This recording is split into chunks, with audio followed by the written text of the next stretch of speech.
Hey everyone and welcome to the channel. My name is Ash, aka I'm Ghostbuster, and today I'm doing a review for Endzone World Apart on Xbox. Now, this game was released on the 19th of May 2022, developed by Gentlymad Studios and published by Assemble Entertainment, and they were kind enough to send me a copy of this for this review, so big thank you to them for that. Now, this is playable on the Xbox Series X and S with optimizations, obviously, for Xbox Series X and S, including 4K resolution, and it's priced at $44.99. Now, this is basically a sort of city builder survival game, and the story is, in 2021, a group of terrorists blow up a nuclear power plant around the world, and they plunge the world into chaos. Only a few were able to escape into underground facilities called Endzones. 150 years later, mankind returns to the surface under your command in an extremely hostile environment full of radioactivity, contaminated rain, extreme climate change, and people dreaming of a better life. You'll have to prove your worth as a leader, dedicate yourself to great ideas, and guide your people into a period of prosperity and new inventions. So basically, it's a very Fallout-esque plot. Um, you've basically been in a bunker because of the nuclear war, and you're now out, basically. So imagine, obviously, Fallout, but in a sort of city builder style game. Now, one thing to note about this game, it is a very pretty looking game. I think they've done a fantastic job with the visuals, really portrays the atmosphere and the look. And the game starts straight off with a big, fat, meaty tutorial when you first start. Now, I've seen a few takes on this tutorial, and I agree that it is extremely long. Like I say, it goes on for ages and ages and ages, like so long.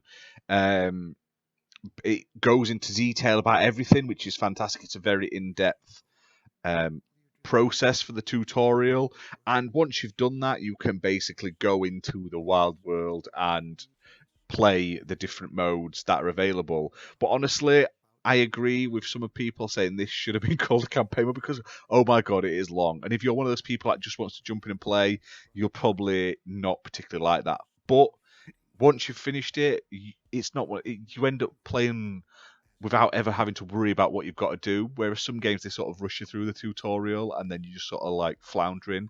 This one is so in depth, you shouldn't have any trouble playing once you've finished it. Now, there are different modes out there to play. You've got survival mode, which is basically just like endless.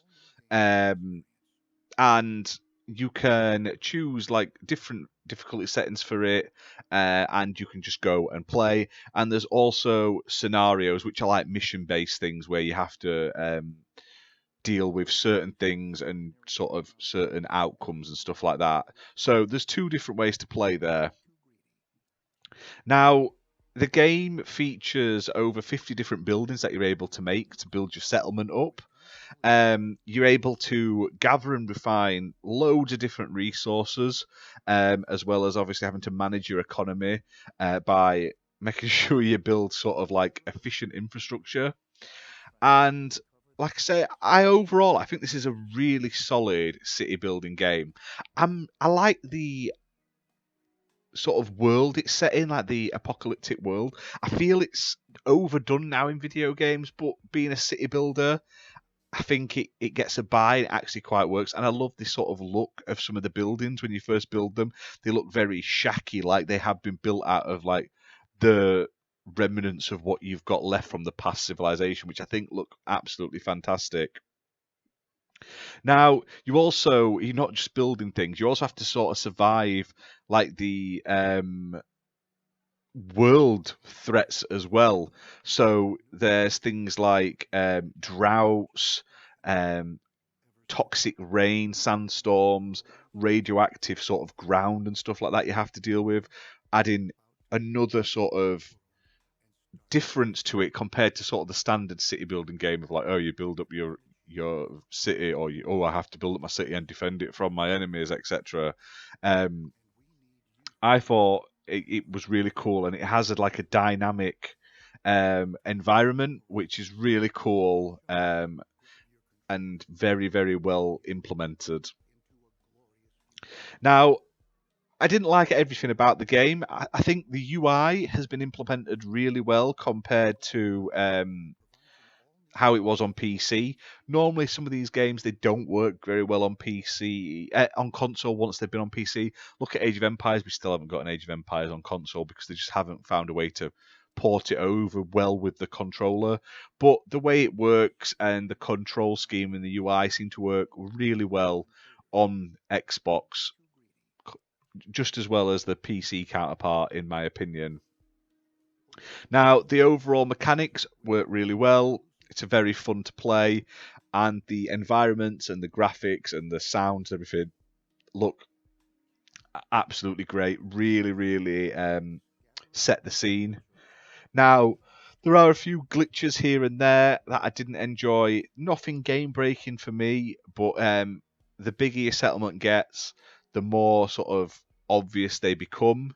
And obviously, the tutorial, while very in depth and sort of useful, it does take way too long, and it was dragging on a bit with a lot of slow dialogue, text reading dialogue just to get through it, basically. But overall, it's a very good strategic city building management style game. Loads of different content to be able to play. So there's loads of hours worth of content in there based over different modes depending on how you want to play. So I highly, highly recommend it if this is your type of game. But it's available right now on Xbox and obviously other consoles and PC and stuff like that. So check it out. It's priced at 44.99 pence. And like I say, I really enjoyed it. You've just got to sit and stick it out through the overlong tutorial. But that's it for this video, guys. Hope you've enjoyed it. If you have, hit that like button, hit subscribe, and we'll see you soon for more content. Bye for now.